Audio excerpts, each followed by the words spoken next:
Please have a seat, everybody. Good morning. I thought it might make sense to take some questions this week as my first term comes to an end. It's been a busy and productive 4 years, and I expect the same for the next 4 years.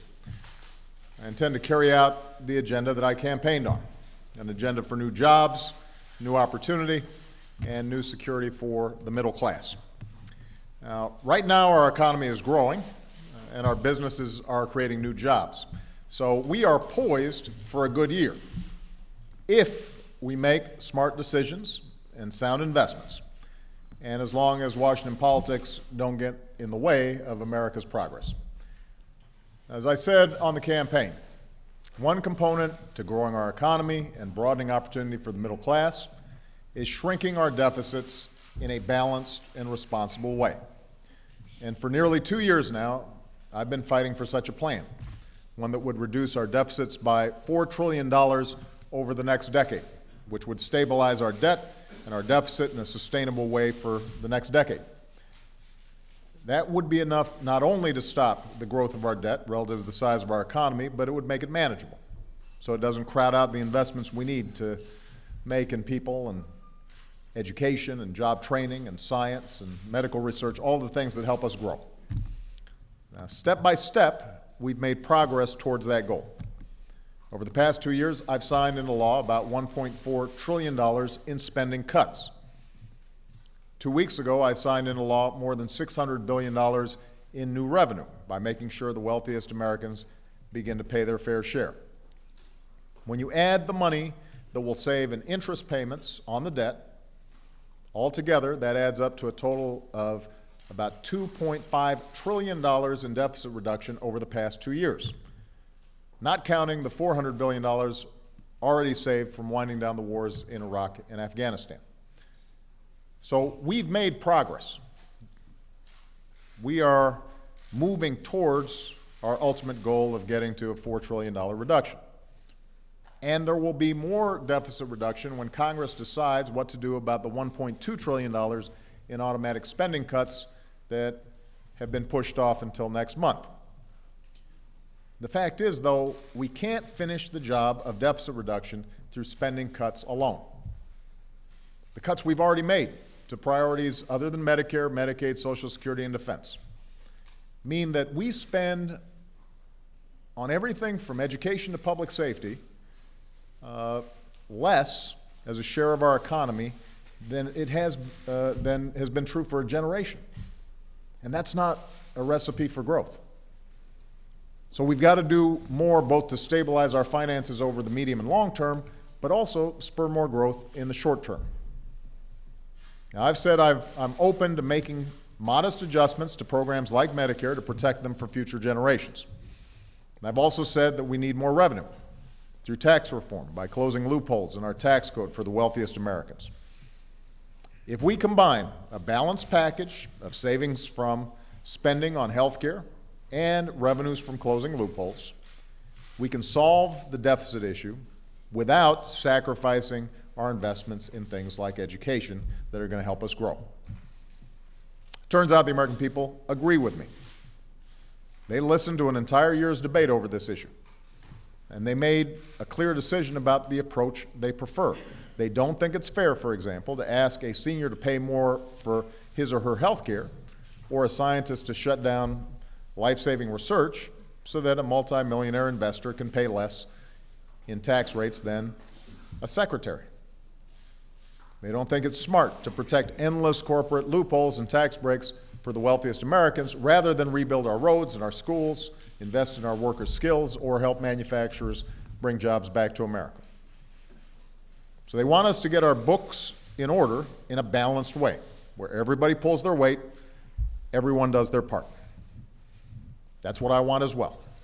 That's what I've proposed.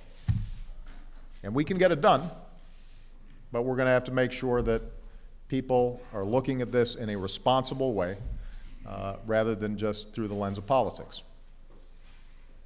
Now, the other congressionally imposed deadline coming up is the so-called debt ceiling, something most Americans hadn't even heard of before 2 years ago. So I want to be clear about this. The debt ceiling is not a question of authorizing more spending.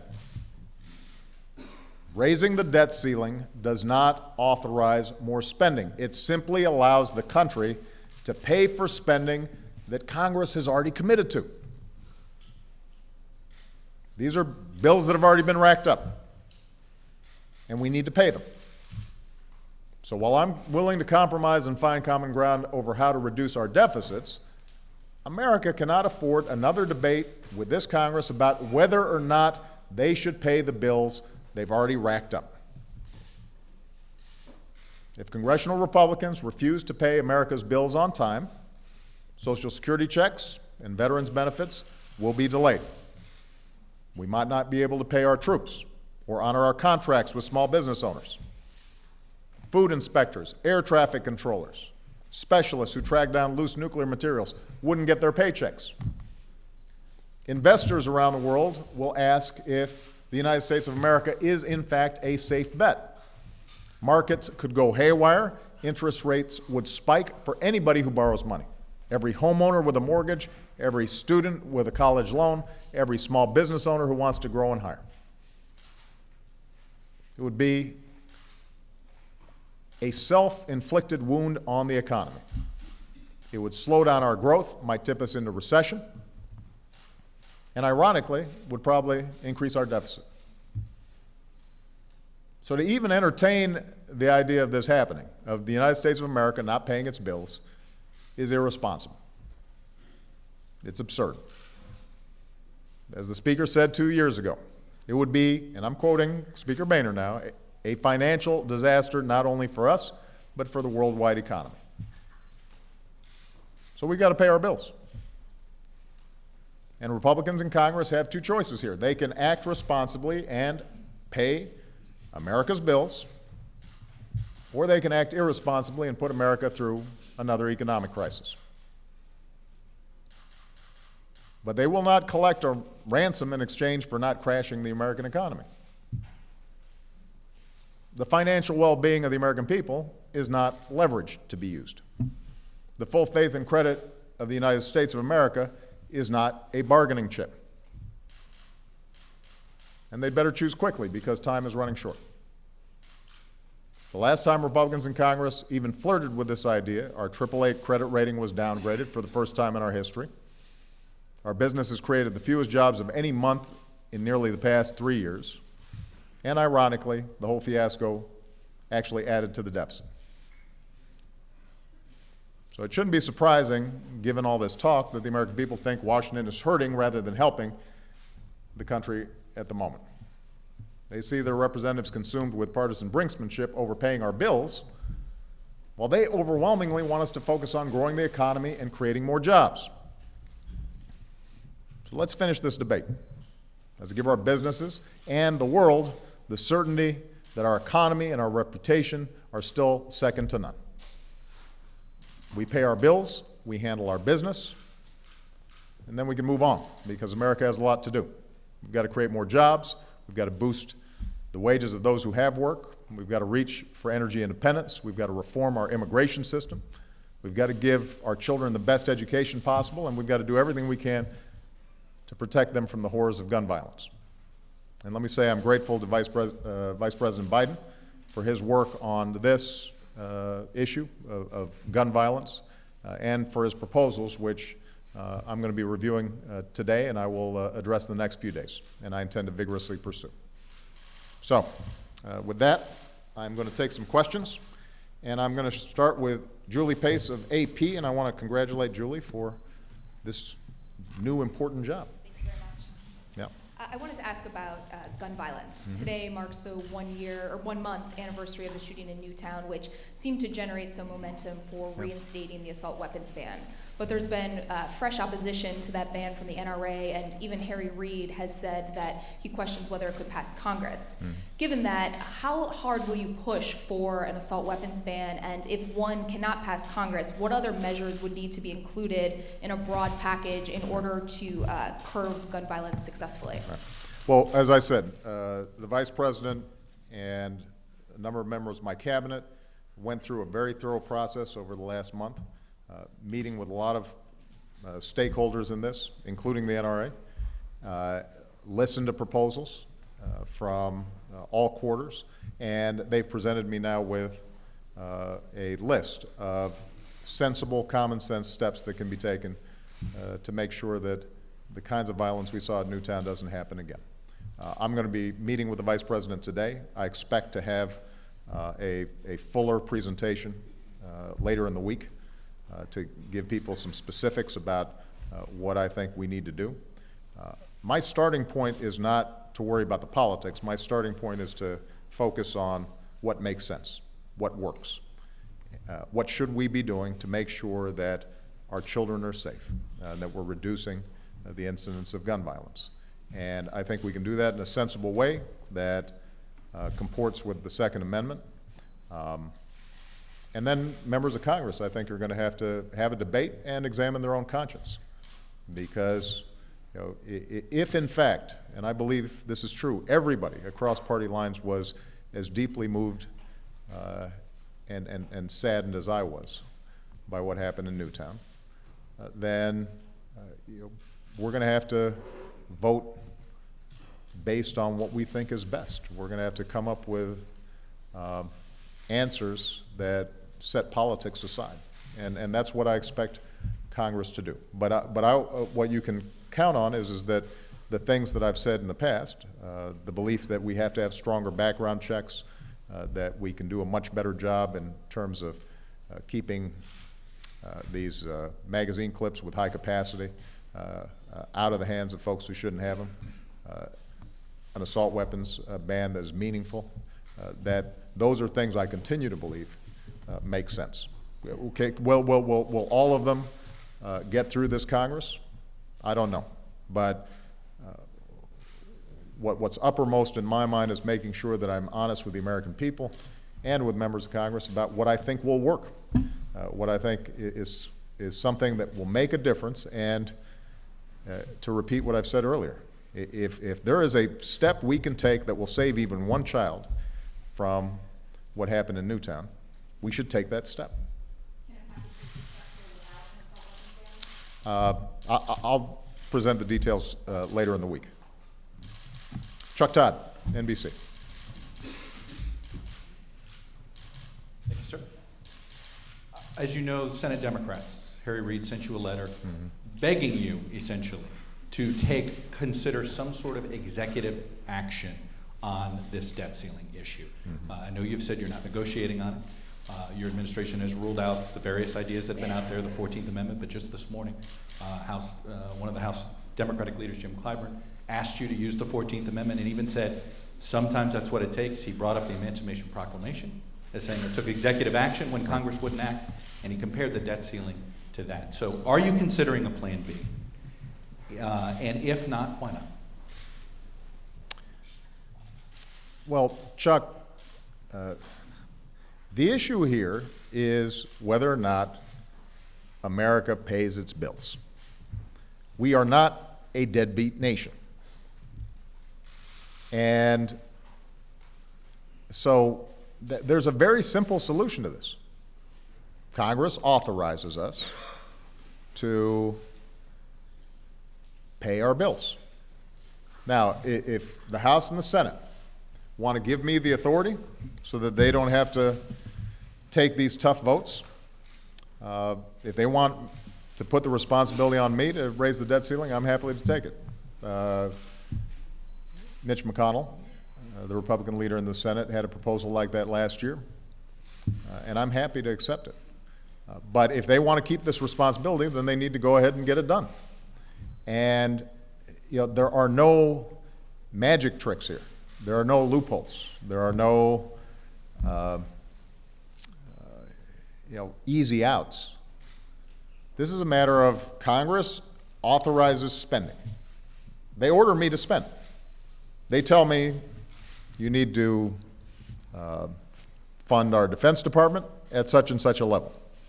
You need to send out Social Security checks. You need to make sure that you are paying to care for our veterans.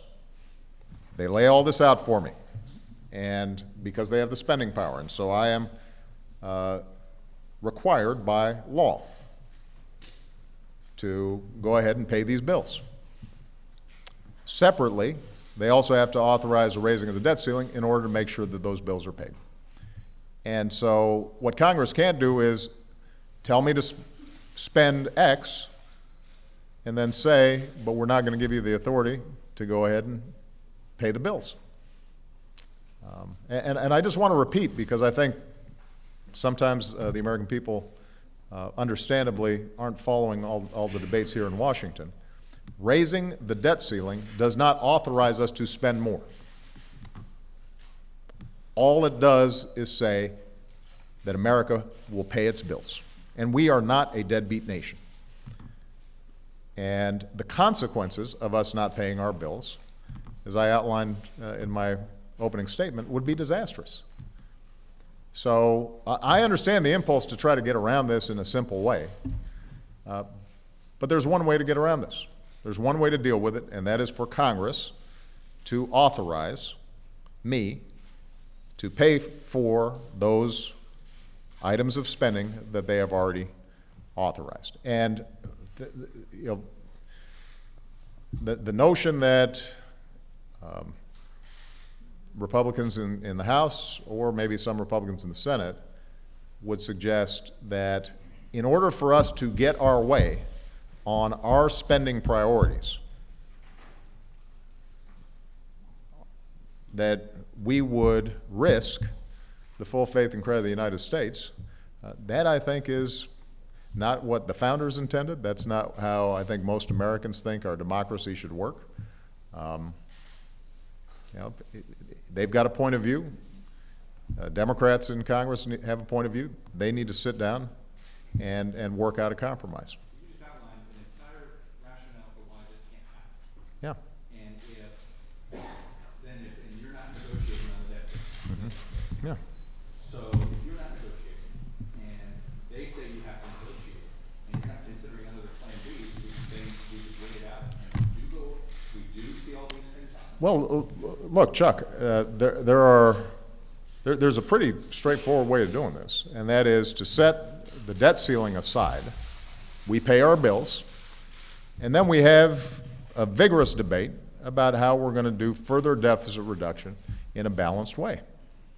Now, keep in mind that what we've heard from some Republicans in both the House and the Senate is that they will only increase the debt ceiling by the amount of spending cuts that they're able to push through. And in order to replace the automatic spending cuts, the sequester, that's $1.2 trillion. Say it takes another trillion or $1.2 trillion to get us through one more year. They'd have to identify $2.5 trillion in cuts just to get the debt ceiling extended to next year. $2.5 trillion. They can't even, Congress has not been able to identify $1.2 trillion in cuts that they're happy with. Because these same Republicans say they don't want to cut defense. They've claimed that they don't want to gut Medicare or harm the vulnerable, but the truth of the matter is that you can't meet their own criteria without drastically cutting Medicare, or having an impact on Medicaid, or affecting our defense spending. So the math just doesn't add up. Now, here's what would work. What would work would be for us to say we've already done close to $2 trillion in deficit reduction, and if you add the interest that we won't be paying because of less spending and increased revenue, it adds up to about $2.5 trillion. The consensus is we need about $4 trillion to stabilize our debt and our deficit, which means we need about $1.5 trillion more. The package that I offered to Speaker Boehner before the new year would achieve that. We were actually fairly close in terms of arriving at that number. So if the goal is to make sure that we are being responsible about our debt and our deficit, if that's the conversation we're having, I'm happy to have that conversation. And by closing some additional loopholes through tax reform, which Speaker Boehner has acknowledged can raise money in a sensible way, and by doing some additional cuts, including making sure that we are reducing our healthcare spending, which is the main driver of our deficits, we can arrive at a package that gets this thing done. I'm happy to have that conversation. What I will not do is to have that negotiation with a gun at the head of the American people. The threat that unless we get our way, unless you gut Medicare or Medicaid, or otherwise slash things that the American people don't believe should be slashed, that we're going to threaten to wreck the entire economy. That is not how historically this has been done. That's not how we're going to do it this time. What I'm, Chuck, what I'm saying to you is that there is no simpler solution, no ready, credible solution, other than Congress either give me the authority to raise the debt ceiling or exercise the responsibility that they have kept for themselves and raise the debt ceiling, because this is about paying your bills. Everybody here understands this. I mean, this is not a complicated concept. You don't go out to dinner and then eat all you want and then leave without paying the check. And if you do, you're breaking the law. And Congress should think about it the same way that the American people do. You don't. Now, if Congress wants to have a debate about maybe we shouldn't go out to dinner next time, maybe we should go to a more modest restaurant, that's fine.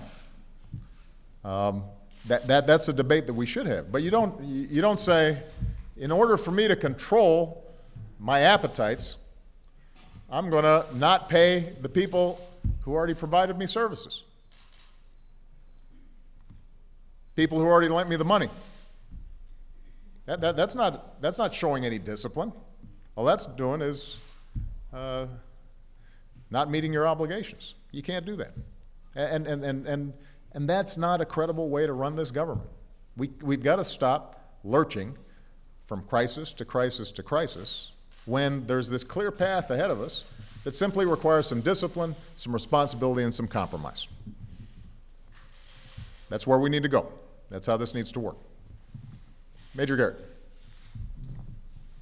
Thank you, Mr. President. As you well know, sir, finding votes for the debt ceiling can sometimes be complicated. Yeah. You yourself, as a member of the Senate, voted against a debt ceiling increase. And in previous aspects of American history, President Reagan in 1985, President George Herbert Walker Bush in 1990, President Clinton in 1997, all signed deficit reduction deals that were contingent upon or in the context of raising the debt ceiling. You yourself 4 times have done that. 3 times, those were related to deficit reduction or budget maneuvers. What Chuck and I think many people are curious about is this new adamant desire on your part not to negotiate when that seems to conflict with the entire history in the modern era of American presidents and the debt ceiling and your own history in the debt ceiling. And doesn't that suggest that we are going to go into a default situation because no one is talking to each other about how to resolve this? Well, no, Major. I think if you look at the history, getting votes for the debt ceiling is always difficult. And budgets in this town are always difficult. I went through this just last year. But what's different is we never saw a situation, as we saw last year, in which certain groups in Congress took such an absolutist position that we came within a few days of defaulting. And the fact of the matter is that we have never seen the debt ceiling used in this fashion, where the notion was, we might default unless we get 100% of what we want. That hasn't happened. Now, as I indicated before, I'm happy to have a conversation about how we reduce our deficits further in a sensible way. Although one thing I want to point out is that the American people are also concerned about how we grow our economy, how we put people back to work, how we make sure that we finance our workers getting properly trained and our schools are giving our kids the education we deserve. There's a whole growth agenda which will reduce our deficits that's important as well. But what you've never seen is the notion that has been presented so far, at least, by the Republicans, that deficit reduction will only count spending cuts, that we will raise the deficit or the debt ceiling dollar for dollar on spending cuts. There are a whole set of rules that have been established that are impossible to meet without doing severe damage to the economy. And so what we're not going to do is put ourselves in a position where, in order to pay for spending that we've already incurred,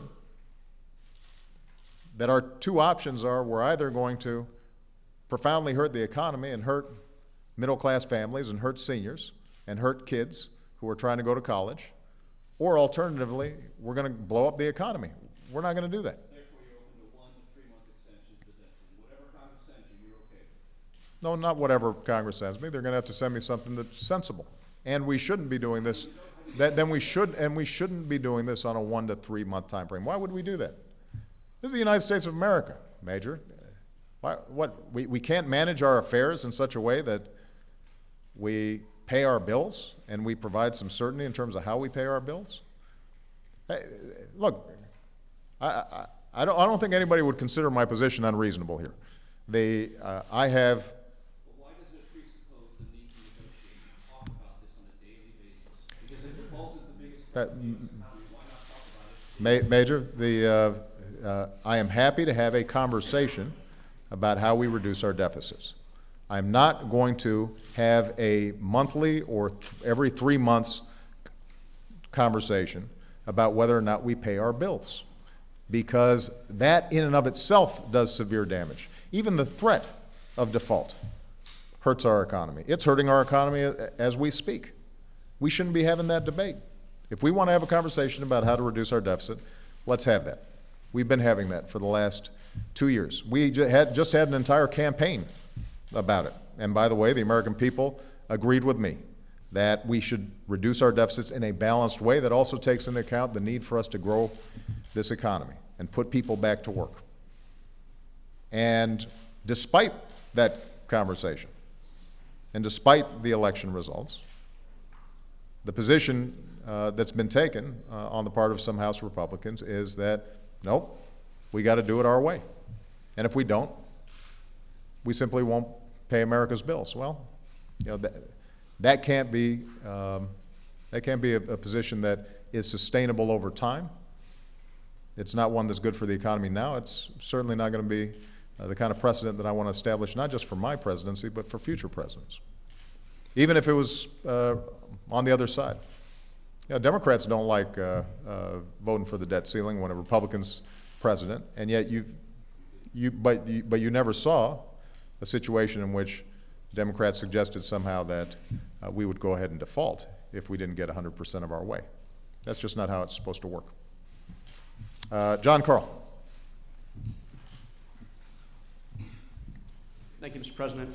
On the issue of guns, given how difficult it will be, some would say impossible, to get any gun control measure passed through this Congress, what are you willing or able to do using the powers of your presidency to act without Congress? And I'd also like to know, what do you make of these long lines we're seeing at gun shows and gun stores all around the country? I mean, even in Connecticut, applications for guns are up since the shooting in Newtown. Well, my understanding is the Vice President's going to provide a range of steps that we can take to reduce gun violence. Some of them will require legislation. Some of them I can accomplish through executive action. And so I'll be reviewing those today, and as I said, I'll speak in more detail to what we're going to go ahead and propose later in the week.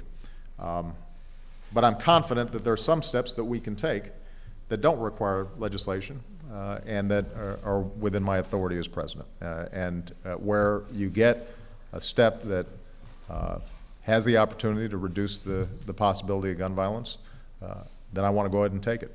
Can you give me an idea of what kind of measures? Well, you know, I think, for example, how we are gathering data, for example, on guns that fall into the hands of criminals, and how we track that more effectively. There may be some steps that we can take administratively as opposed through legislation.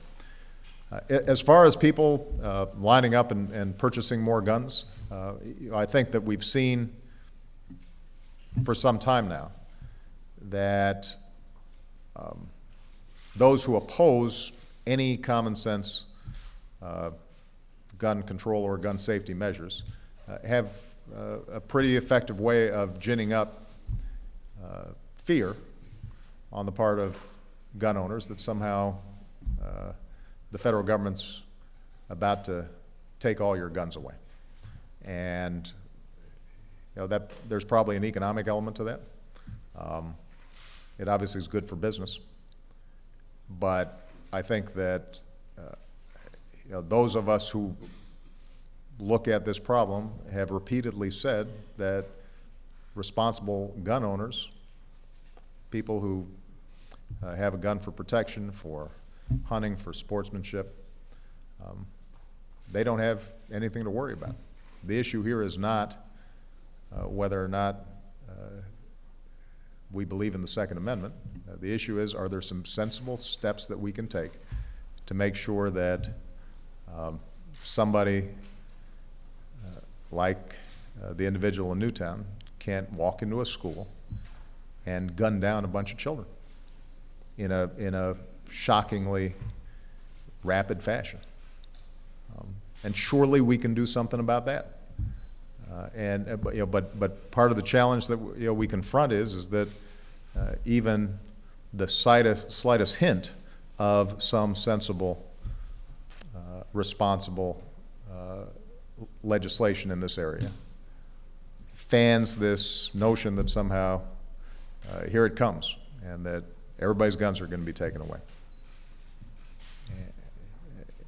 It's unfortunate, but that's the case. And if you look at over the first 4 years of my administration, we've tried to tighten up and enforce some of the laws that were already on the books. But it'd be pretty hard to argue that somehow gun owners have had their rights infringed. So do you think this is an irrational fear that's driving all these people to go and stop? Excuse me? Do you think this is an irrational fear? Well, as I said, I think it's a fear that's fanned by those who are worried about the possibility of any legislation getting out there. Juliana Golden. Thank you, Mr. President. I just want to come back to the debt ceiling, because in the summer of 2011, you said that you wouldn't negotiate on the debt ceiling, and you did. Last year, you said that you wouldn't extend any of the Bush tax cuts for the wealthy, and you did. So as you say now that you're not going to negotiate on the debt ceiling this year, why should House Republicans take that seriously and think that if we get to the 1 minute to midnight scenario, that you're not going to back down? Well, first of all, Juliana, let's take the example of this year in the fiscal cliff. I didn't say that I would not have any conversations at all about extending the Bush tax cuts. What I said was we weren't going to extend Bush tax cuts for the wealthy. And we didn't. Now, you can argue that during the campaign I said I set the criteria for wealthy at 250, and we ended up being at 400. But the fact of the matter is millionaires, billionaires are paying significantly more in taxes, just as I said. So from the start, my concern was making sure that we had a tax code that was fair and that protected the middle class, and my biggest priority was making sure that middle class taxes did not go up. The difference between this year and 2011 is the fact that we've already made $1.2 trillion in cuts. And at the time, I indicated that there were cuts that we could sensibly make that would not damage our economy, would not impede growth. I said at the time, I think we should pair it up with revenue in order to have an overall balanced package. But my own budget reflected cuts in discretionary spending. My own budget reflected the cuts that needed to be made. And we've made those cuts. Now, the challenge going forward is that we've now made some big cuts. And if we're going to do further deficit reduction, the only way to do it is in a balanced and responsible way.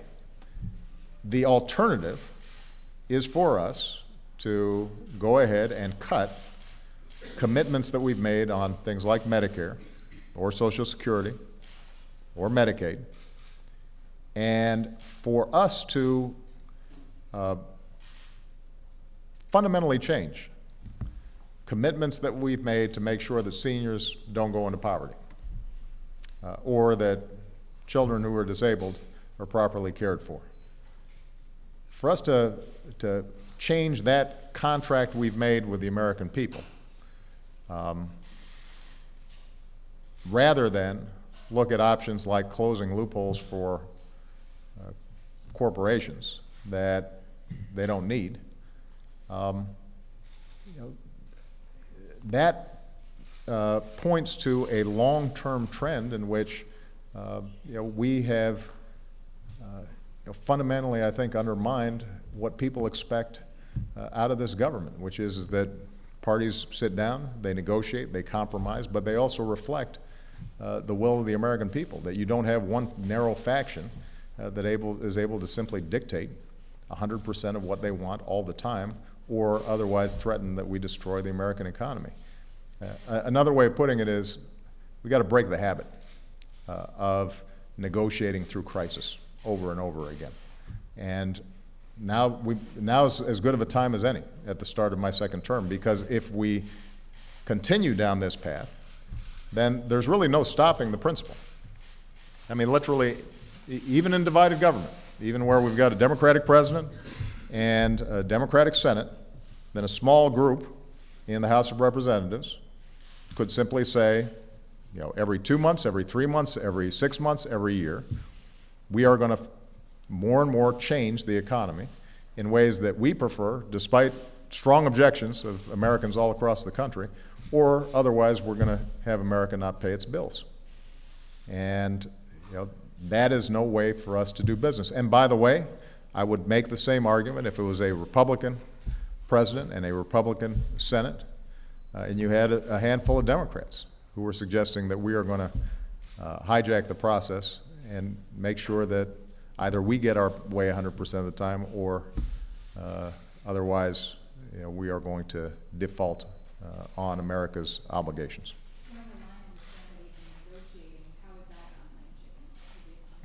No, look, what I've said is that I'm happy to have a conversation about deficit reduction. So you technically are going to negotiate? No, Juliana, look, this is pretty straightforward. Either Congress pays its bills or it doesn't.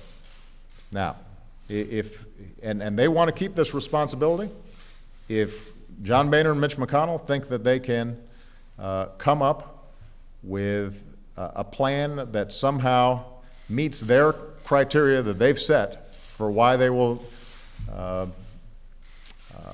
when they will raise the debt ceiling, they're free to go ahead and try. But the proposals that they've put forward in order to accomplish that, only by cutting spending, means cuts to things like Medicare and education that the American people profoundly reject. Now, if they think that they can get that through Congress, then they're free to try. But I think that a better way of doing this is to go ahead and say, we're going to pay our bills. The question now is, how do we actually get our deficit in a manageable, sustainable way? And that's a conversation I'm happy to have. All right. Matt Spitalnik. Thank you, sir. You've spoken extensively about the debt ceiling debate, but some Republicans have further said that they're willing to allow a government shutdown to take place rather than put off deep spending cuts. Are you prepared to allow the government to grind to a halt if you disagree with the spending cut proposals that they put forth? And who do you think the American people would blame if that came to pass? Well, ultimately, Congress makes the decisions about whether or not we spend money and whether or not we keep this government open. And if the Republicans in Congress have made a decision that they want to shut down the government in order to get their way, then they have the votes, at least in the House of Representatives, probably to do that. I think that would be a mistake. I think it'd be profoundly damaging to our economy. I think it would actually add to our deficit because it will impede growth. I think it's short-sighted. But they're elected representatives, and folks put them into those positions, and they're going to have to make a decision about that. And I suspect that the American people would blame all of Washington for not being able to get its act together. But the larger issue here has to do with what is it that we're trying to accomplish? Are we trying to reduce the deficit? Because if we're trying to reduce the deficit, then we can shape a bipartisan plan to reduce the deficit. I mean, is that really our objective? Our concern is that we're spending more than we take in, and if that's the case, then there's a way of balancing that out so that we take in more money, increasing revenue, and we reduce spending. And there's a recipe for getting that done. And in the conversation that I had with Speaker Boehner before the end of the year, we came pretty close. I mean, a few $100 billion separating us when stretched out over a 10-year period, that's not a lot. But it seems as if what's motivating and propelling at this point some of the House Republicans is more than simply deficit reduction. They have a particular vision about what government should and should not do. So they are suspicious about government's commitments, for example, to make sure that seniors have decent health care as they get older. They have suspicions about Social Security. They have suspicions about whether government should make sure that kids in poverty are getting enough to eat, or whether we should be spending money on medical research. So they've got a particular view of what government should do and should be. And that view was rejected by the American people when it was debated during the presidential campaign. I think every poll that's out there indicates that the American people actually think our commitment to Medicare or to education is really important. And that's something that we should look at as a last resort in terms of reducing the deficit, and it makes a lot more sense for us to close, for example, corporate loopholes before we go to putting a bigger burden on students or seniors. But if the House Republicans disagree with that and they want to shut down the government to see if they can get their way on it, that's their prerogative. That's how the system's set up. It will damage our economy. Yeah, the government is a big part of this economy. And it's interesting that a lot of times you have people who recognize that when it comes to defense spending. Some of the same folks who say we got to cut spending or complain that government jobs don't do anything, when it comes to that defense contractor in their district, they think, wow, this is a pretty important part of the economy in my district. We shouldn't stop spending on that. Let's just make sure we're not spending on those other folks. So would you get a chance that you fail to come to agreement with the Republicans on this and the country coming to the government shutdown? Well, look, my hope is that common sense prevails. That's always my preference, and I think that would be the preference of the American people, and that's what would be good for the economy. So let me just repeat. If the issue is deficit reduction, getting our deficits sustainable over time, getting our debt in a sustainable place, then Democrats and Republicans in Congress will have a partner with me. We can achieve that, and we can achieve it fairly quickly. I mean, we know what the numbers are, we know what needs to be done, we know what a balanced approach would take. We've already done probably more than half of the deficit reduction we need to stabilize the debt and the deficit. There's probably been more pain and drama in getting there than we needed. And so finishing the job shouldn't be that difficult if everybody comes to the conversation with an open mind, and if we recognize that there's some things, like not paying our bills, that should be out of bounds. All right, I'm going to take one last question. Jackie Combs. Yep. I'd like to ask you, now that you've reached the end of your first term, starting your second, about a couple of criticisms, one that's longstanding, another more recent. The longstanding one seems to have become a truism of sorts, that you and your staff are too insular, that you don't socialize enough. And the second, the more recent criticism, is that your team taking shape isn't as diverse as it could be, or even was, in terms of getting additional voices, gender, race, ethnic diversity. So I'd like you to address both of those. Sure. Let me take the second one first. I'm very proud that in the first 4 years, we had as diverse, if not more diverse, a White House and a cabinet than any in history. And I intend to continue that, because it turns out that when you look for the very best people, given the incredible diversity of this country, you're going to end up with a diverse staff and a diverse team, and that very diversity helps to create more effective policymaking and better decision-making for me, because it brings different perspectives to the table. So if you think about my first 4 years, the person who probably had the most influence on my foreign policy was a woman. The people who were in charge of moving forward my most important domestic initiative, healthcare, were women. The person in charge of our Homeland Security was a woman. My 2 appointments to the Supreme Court were women, and 50% of my White House staff were women.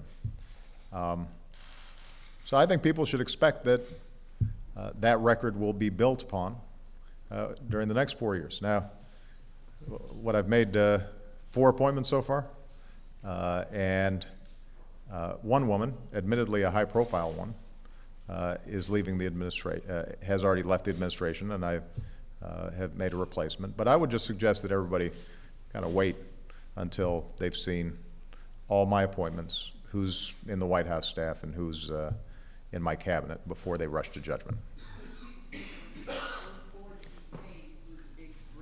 Yeah, but I guess what I'm saying, Jackie, is that I think until you've seen what my overall team looks like, it's premature to assume that somehow we're going backwards. We're not going backwards, we're going forward.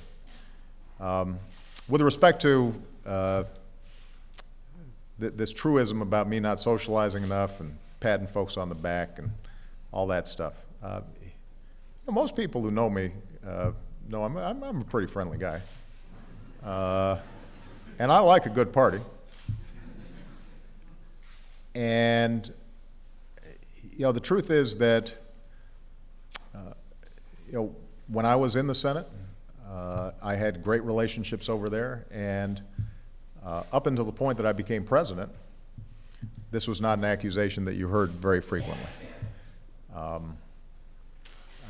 I think that really what's gone on in terms of some of the paralysis here in Washington, or difficulties in negotiations, just have to do with some very stark differences in terms of policy, some very sharp differences in terms of where we stand on issues.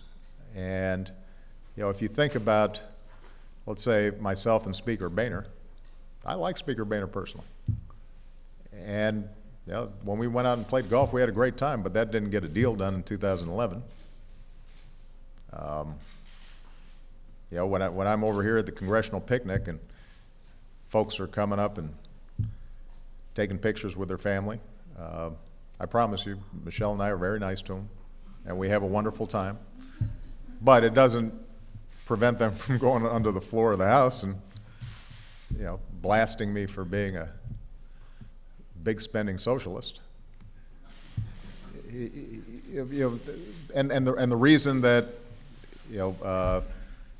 in many cases, Congress votes the way they do, or talks the way they talk, or takes positions in negotiations that they take, doesn't have to do with me. It has to do with the imperatives that they feel in terms of their own politics, right? They're worried about their district. They're worried about what's going on back home. I think there are a lot of Republicans at this point that feel that given how much energy has been devoted in some of the media that's preferred by Republican constituencies to demonize me, that it doesn't look real good socializing with me. Charlie Crist down in Florida, I think, testifies to that, and I think a lot of folks say, well, you know, if we look like we're being too cooperative or too chummy with the president, that might cause us problems. That might be an excuse for us to get a challenge from somebody in a primary. So that tends to be the challenge. I promise you, we invite folks from Congress over here all the time, and when they choose to come, I enjoy their company. Sometimes they don't choose to come, and that has to do with the fact that I think they don't consider the optics useful for them politically. And ultimately, the way we're going to get stuff done, personal relationships are important, and obviously I can always do a better job, and the nice thing is that now that my girls are getting older, they don't want to spend that much time with me anyway, so I'll be probably calling around looking for somebody to play cards with me or something, because I'm getting kind of lonely in this big house. So maybe a whole bunch of members of the House Republican Caucus want to come over and socialize more. But my suspicion is getting the issues resolved that we just talked about, the big stuff, whether or not we get sensible laws passed to prevent gun violence, whether or not America's paying its bills, whether or not we get immigration reform done. All that's going to be determined largely by where the respective parties stand on policy, and maybe most importantly, the attitude of the American people. Now, if the American people feel strongly about these issues and they push hard and they reward or don't reward members of Congress with their votes, if they reject sort of uncompromising positions or sharp partisanship or always looking out for the next election, and they reward folks who are trying to find common ground, then I think you'll see behavior in Congress change. And that'll be true whether I'm the life of the party or a stick in the mud. All right? Thank you very much, everybody.